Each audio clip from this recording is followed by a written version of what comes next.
Dolly Parton sang "Working 9 to 5" about men and women on the job. Milwaukee has a museum that dignifies the generations of laborers past and present. Here's Cassandra McShepard. I am here on the roof of the Grohmann Museum with director James Kieselberg. Thank you so much for inviting me up to this paradise in the middle of the city. Well, thanks for visiting today. Yeah, it is a very unique space, and just as unique as the museum is. I'm looking at these beautiful sculptures here.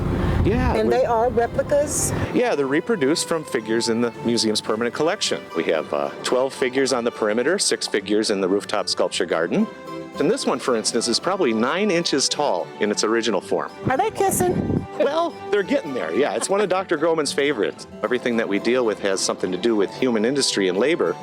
This one may be a little bit of an exception to the rule, but it speaks to work and that we have a farm girl and a hunter, obviously in a bit of an embrace. That kiss better be worth it, girlfriend. So, I am curious about this dude over here. So we have a 19th century German mining officer. He's got his pickaxe, kind of making it emblematic of his occupation. And that's what we try to do here at the museum, is we dignify labor. And we kind of treat it as an homage to those that came before us and worked and toiled to give us the quality of life that we enjoy.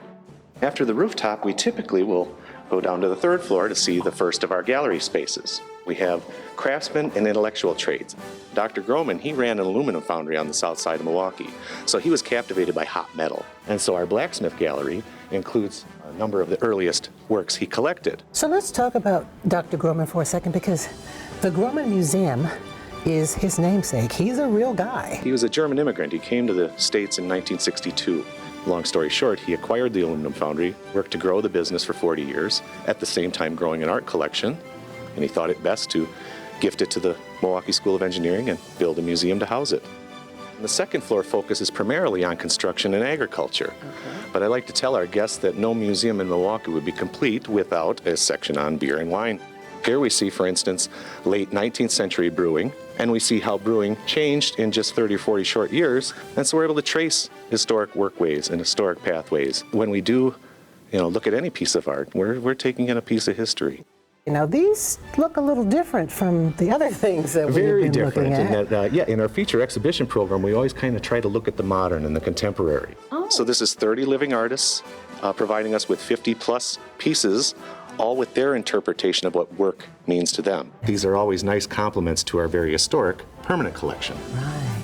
Our tour typically concludes on the 1st floor here, where we have iron and steel production. And this brings us to the Industrial Revolution and beyond. This is the area that stresses and highlights those industrial advances, providing us with what we have today.